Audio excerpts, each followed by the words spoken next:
Troglodyte warning. So, PoliticsJOE spoke to former Corbyn voters from 2019 who now support Reform UK. So, let's get straight into the video. I voted Jeremy Corbyn in 2019. I'm fundamentally a populist. I'm against the establishment. The establishment, Labour and Tory, have failed us. Tories for the last 14 years, Labour before them when they opened the wars and everything that went on with that. So, I saw, I was, what would I be, 19 or so. I was kind of naive, but I saw Jeremy Corbyn as a genuine voice, as someone who was trying to say something a bit different against the kind of Tory government. So I voted for him, and now I'm a Reform vote. So, that transition from Labour to Reform is So, he's truly naive now if he thinks Reform UK are anti-establishment. The party that potentially would get 80 million from the richest man on the planet, massive support of Trump. This is the establishment de facto. So Corbyn wasn't the establishment. That's why he lost. Like, the whole right-wing media went against him. Even the Labour Party did him dirty. So the idea that, again, Farage is comparable to Corbyn is insane. a clear one.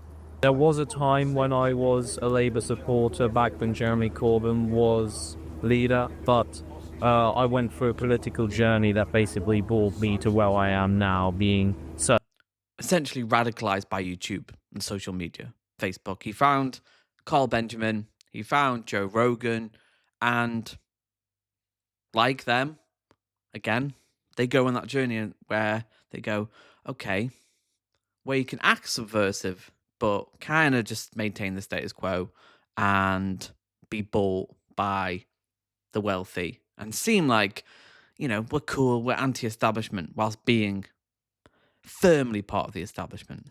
personally on the right side of politics, and I just look at the major parties and just think most of them don't stand up for what I hold dear and what I care about, and Reform UK is the only party with a large enough following that I think will push the country in the direction I'm. I think Reform is sort of the first. And there's an element, they are right. Like, there's a reason why Corbyn had massive support in 2019. Labour Party membership went up to 500,000. There was real energy, real support at that time. There was actually genuine excitement of something different. And Farage is really good at creating energy, momentum, and doing the same thing from the other side. But Farage ain't challenging the establishment at all. He will cut taxes for the wealthy, increase deficit spending, and kind of not really build houses. He's just going to make, again, Liz Truss's mini budget, the best budget he'd seen since Thatcher. It literally crashed the economy. So they're just going to crash the economy, make things worse, and then blame somebody else. Opportunity in a long time for us to get sort of a real change in politics, and actually to include, a lot of people which may have not even been interested in politics at all. And that includes a lot of young people as well. Well, there are lots of reasons, but one of them is I'd like to report a house one day. Yeah, so house price. Well, Reform ain't making that happen. They see housing as an asset, something you make money on. They're not going to build more housing. They're not going to really challenge the status quo. So the idea that vote Reform, you'll be able to afford a house, ain't happening. Prices are influenced by supply and demand. If you've got a shortage of houses, then housing becomes expensive. And as it currently stands, we're letting in nearly 1 million people every year. Not true. There was a peak in 2023 for various reasons, but it wasn't 1 million a year. Yeah, I agree. That's very unsustainable. But the idea that it's because of immigrants, no, we simply haven't been building houses for the last 30 years. We were building houses for decades, 60s, 70s, 80s, and then in the 90s, it just really slowed down. And in the last 14 years, they built very, very little houses. And we need housing. And actually, housing is really good because it stimulates the economy. It creates jobs. It creates housing for people who can live in the house, get a job, and then have a life which stimulates the economy. So housing is such an essential part of build an economy. And that's why we've had stagnation over the last 20 years, partly. It's because we've not been building houses. So we need to build more houses. It's really that simple. But there has to be political will, there has to be investment, and there has to be, an incentive to do it. But there's not, because they are assets. They're a money-making thing now. It's not about, people deserve a house. It's like, no, we can make a lot of money off this. Net 906,000 last year. Letting in millions of people increases demand by millions of houses, and that makes housing more expensive. So I don't think people realise just how extreme that number is. We used to let in tens of thousands of people nets per year. Yeah, that's all they ever go on about on the right. That's all they ever talk about. Like the idea that, people don't know. That's all the right ever talk about is the numbers. And often they lie about them like he just did. But to keep up with the current rate, you need to build a city the size of Oxford, and one the size of Cambridge, and one the size of Peterborough, and one the size of Bath, and one the size of Durham, and one the size of Lancaster. And you'd still have 24,000 people left over, so you need to build a medium-sized town. We will never, ever build enough houses to keep up with the current rate of immigration. The only way we're ever going to cope with that is if we go back to normal. We spoke to someone earlier who used. What do you mean normal? There is no normal. That's the point. Freedom of movement. It fluctuates. It goes up and down. It went up quite a lot in 2002. That was the peak. And then 2022, 2023, and last year and it's been predicted to go down. So it's, movement. I mean, it's going to become more precarious over the coming decades with climate change. So they don't even want to tackle climate change. So the idea that, they want less, sorry, unless we seriously deal with climate change, we're going to get more. To be a Jeremy Corbyn voter, and he's moved towards reform. What do you think the crossover is there, if any? Oh, well, anti-establishment, obviously. Farage is not anti-establishment. I'm sick of this talking point. He is not anti-establishment. He is part of the establishment, arguing and, healing his relationship with the richest man on the planet. Donald Trump, the most powerful man on the planet. Like, the idea that he's anti-establishment, it just makes the word meaningless, because he will consolidate the wealth. He's not going to make working lives better. He's not going to build housing. He's not going to create jobs in the UK. He's going to just continue the status quo and make it even worse for people.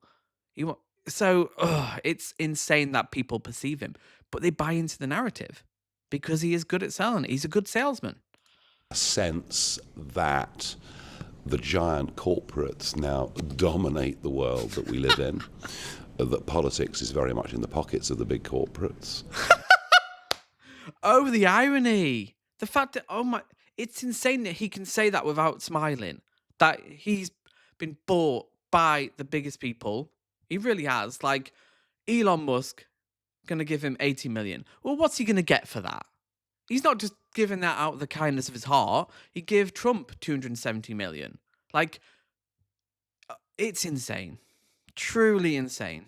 And it's where it's where my thinking and Corbyn's does cross over. I mean, Corbyn was a Eurosceptic right from the very start, because he thought that what Brussels would do is be good for big banks and big businesses and bad for everybody else. Well, yeah, but he's on the sides of big banks and big businesses. That's not the reason why Farage is an anti-skeptic, Eurosceptic.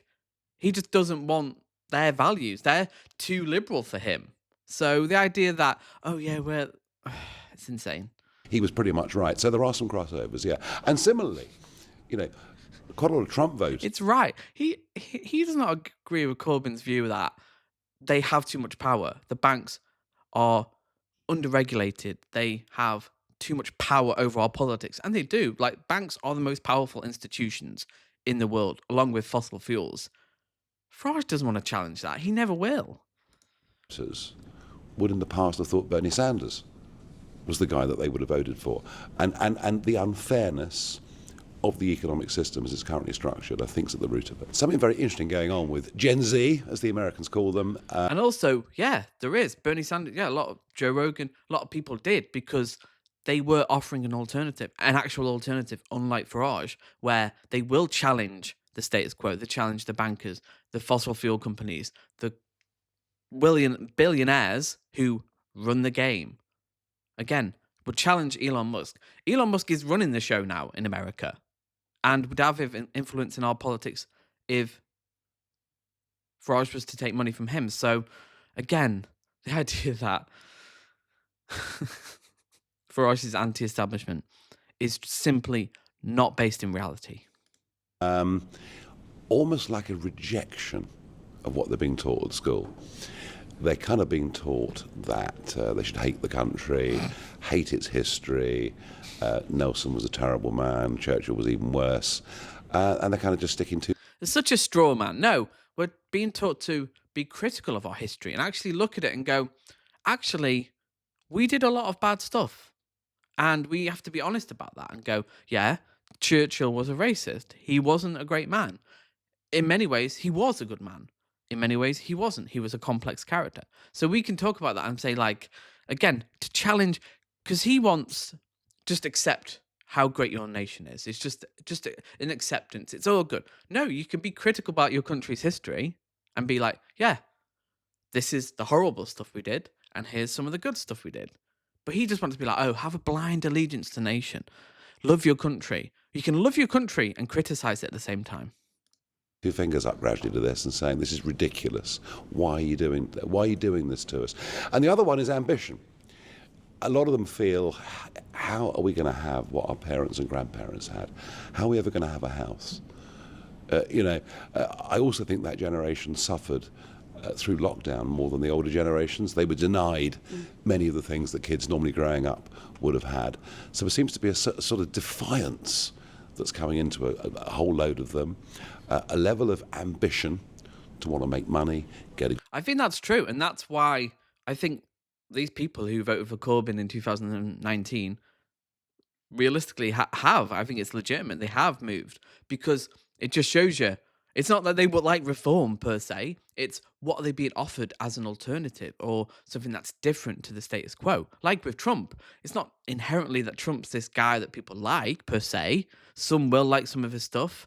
Some people will not believe the truth about him and, just say it's fake news and people are lying about him because that's what they're being fed. But the idea that, people are like, no, people are irrational in their policies and how they vote. They don't just vote like...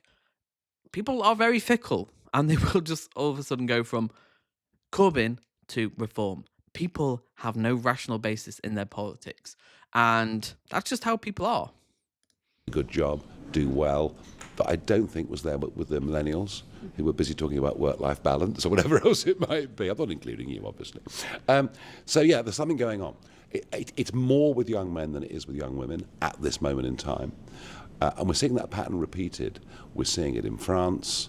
We're seeing it certainly in Italy, to some degree in Germany, and in America. I mean, who would have thought that Trump would have got 44% of the under 30 vote? And we are seeing that gender polarization in relation to politics. Women are going more progressive and men are going more to the right. And in the UK, it kind of is a complicated thing because South Korea, for example, incredibly reactionary. The men are really misogynistic and the women are more feminist.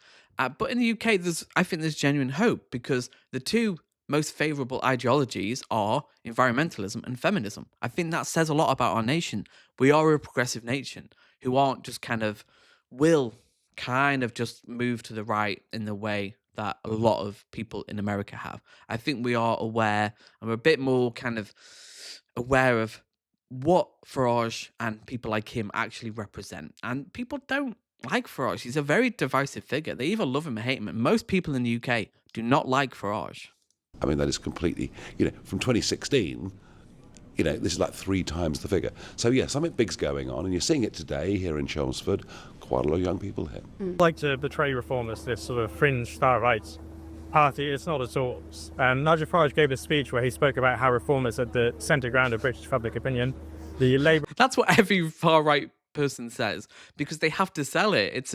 You can't sell being far-right. Even Hitler knew this.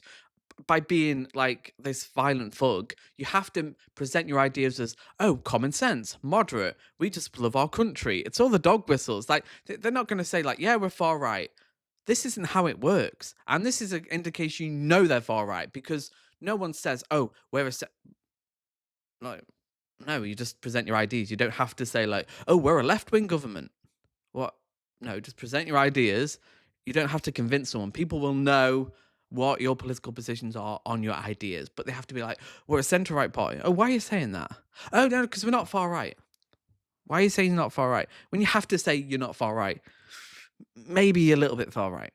Labour and Conservative parties just don't represent what huge fractions of the public actually want. So that's why we have such low voter turnouts. Labour got its majority in Parliament with only 20% of the population actually voting for them.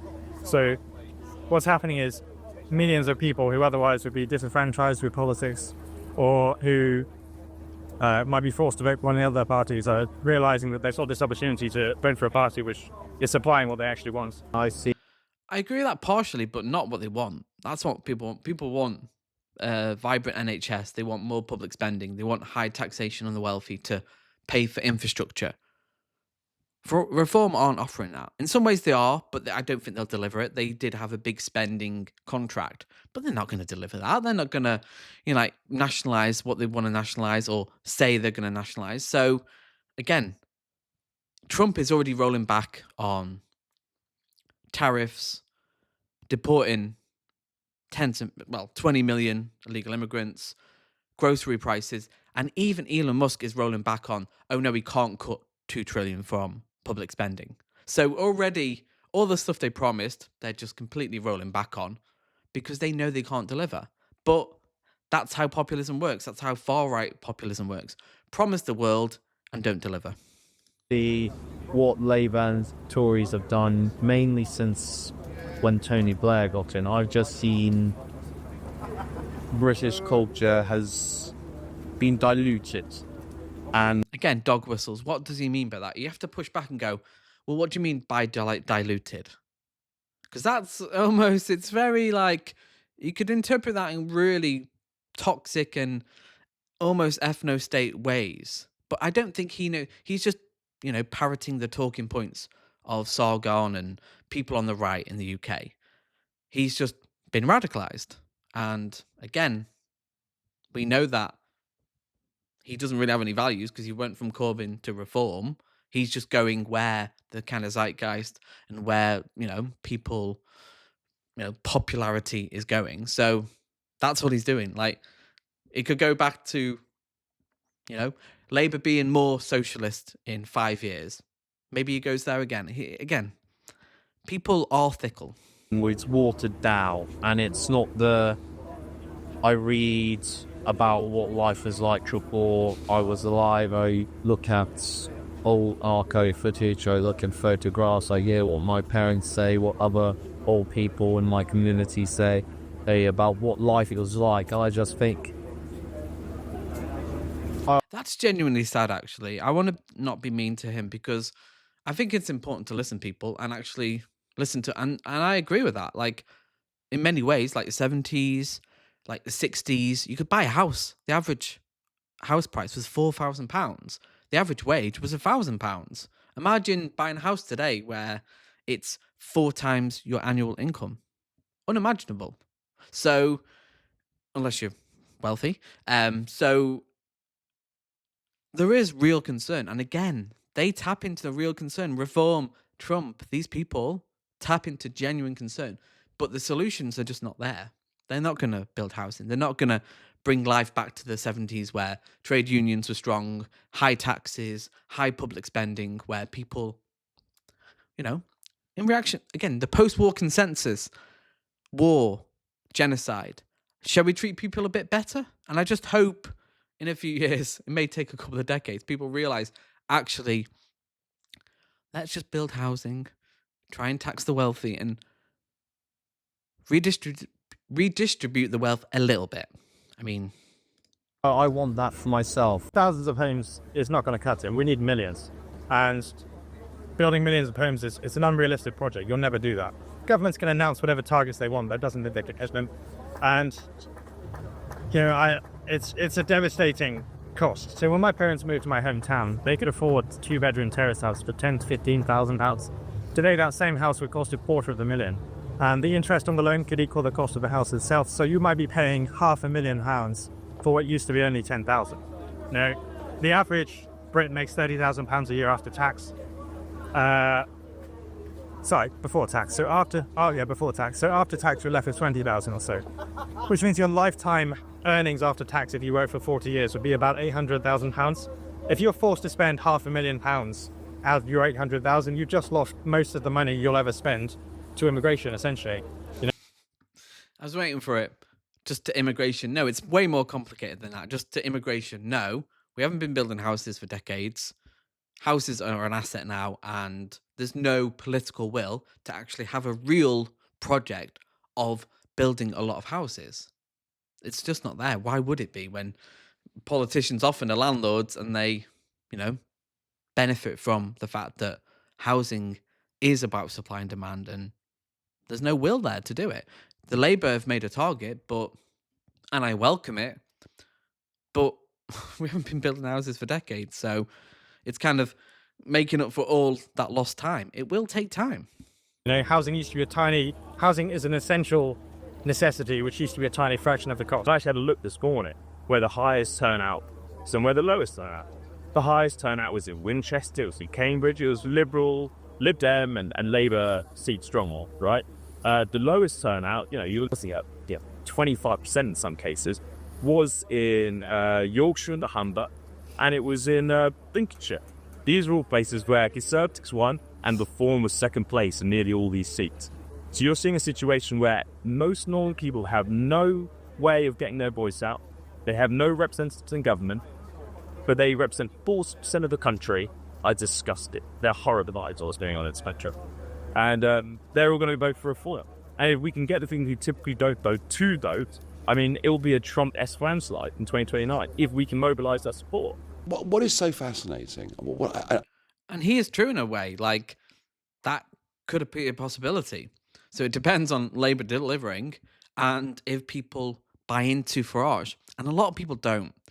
And that's where he's such a divisive figure, and he really has to professionalise the party. And things like Tommy Robinson and fighting with Elon Musk ain't helping that. So, yes, he's getting momentum, but the thorn in the side of Tommy ain't going away anytime soon, and people are losing support of Farage because of Tommy. So it's a challenge for Farage. I don't understand it, though, is why people in our big two parties seem to have no comprehension of what social media even is. They don't bother. And then they become party leader, and their party spend millions on advertising to try and build up some sort of followership, and none of it's really genuine because it's not been built organically, it's not strong, and so there is no connection. Whereas, I've always had, and this, I've had a team of people around me, we've worked hard on social media for well over a decade, and we've got a big following, 5.5 million people following me across the various platforms, including 1 million on TikTok. So I have actually reached out and engaged. So a lot of these young people think they know me, and to some extent they do. The other party leaders haven't even tried.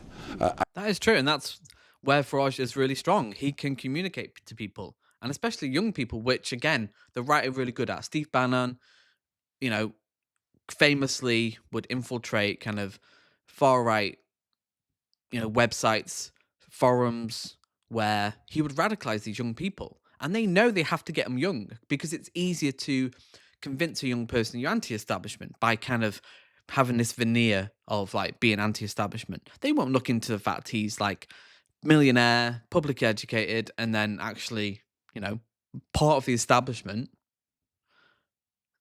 But it's that perception. He's a celebrity. He is charismatic. He's funny. He will joke. He seems actually like a human compared to anybody else in politics who are just so corporate speak. They just can't communicate. They can't answer a question. Farage seems like a human, and he is charismatic. He is likable.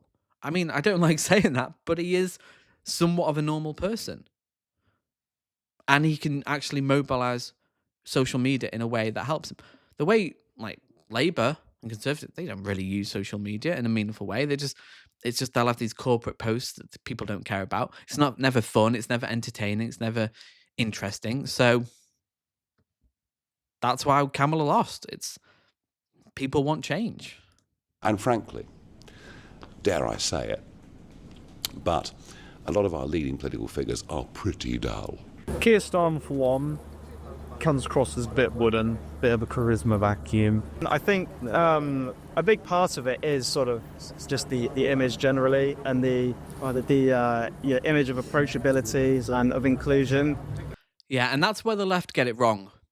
Where we are more interested in being right, and I think that's important. And it, you should base your policies, your positions in evidence and facts. We're right, but we're not necessarily the best at presenting a kind of charismatic, entertaining, because it goes against our instincts of like, well, no, we want to talk about our ideas and policies, but you've got to be popular, you got to be interesting, you got to be funny, you got to be likable, and that's where we need to learn lessons and be like, actually, yeah, unfortunately, politics is about celebrity now. It is about who's popular, who's funny. You can get the funny clips, and that's what people see. They don't see the policies. They don't care about policies. They don't care about how people will, certain tax breaks and details of policy will help people's lives. No. Are they funny? Are they entertaining? And are they getting me excited? The inclusion of young people, I think that is what actually is going to get people to the ballot box, people going out campaigning. And I think the party is doing that quite well already, which is why you're seeing a lot of young people like me here. Do you think that Elon Musk has helped with the last couple of months? Do you think that's brought young people into the party? Massively. Massively. He's such a hero figure to the younger generation. I mean, hey, he's going to send them to Mars, That's what I mean. Well, he's not, is he?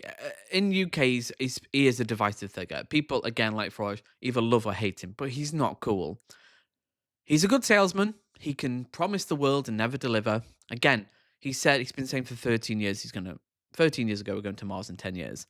It ain't happening, Elon. It's so complicated. For so many reasons, we're not going to Mars for a long time, if ever. But he's good at promising stuff. And so is Trump. Just say a lot of stuff. Oh, we're going to do this. We're going to do that. Don't actually do it. And it's like, that's our politics now. You can just promise the world but not deliver. Young people have told me that. So yeah, I think Musk helps. And Musk, whatever he might say about X, Y, or Z, Musk is a pretty cool figure. The bomber jacket, the shades, the space programs. Yeah, if you've got a bomber jacket and shades, you're cool. It's not the 1960s, Nigel. All the things that he's doing. And I think there's he's a neo-Nazi, he's cool, he's edgy. A kind of young reform element out there that think this is pretty cool. Do you think that Labour have made a big mistake by not reaching out or offering an olive branch to him? Well, Labour don't know what to do. And to be fair, they're in a very tough position. Because he's the richest man in the world, who Labour would clearly love to invest big money in Britain with a big battery factory or whatever it may be, and he's lobbing bricks at them every day, particularly Starmer. And the last 48 hours, what happened in 2008 as Director of Public Prosecutions, I don't know, you don't know yet the truth of, was there a case there that he should have bought and didn't bring for whatever reason. So they're in a very difficult position. But in fact, more broadly, they're in a difficult position with the incoming American administration because all of them have been incredibly rude about Trump over a period of time. And that's a problem because our relationship with America, particularly in terms of defense. How is it rude to call out his lies and his racism, his misogyny, his misinformation? That's not rude to call people out. Again, he believes in freedom of speech. Shouldn't people have an opinion of him? I mean, what are his values here? I mean, without them, what are we? We're nothing. So, yeah, he's got some real problems here. I mean, he is right there. Without America, we kind of are nothing. Our economy's dead. Outside of London, our economy's pretty much dead. But Farage isn't the solution. And will people realise that? Yes, they will. In time, they will realise, just like Boris Johnson, just like hopefully Trump in a few years, that they can't offer real solutions. And the left need to be there to offer a real solution. But who's charismatic and entertaining and a celebrity to actually excite people and offer a true alternative? That remains to be seen. So hit the like button and I'll see you next time.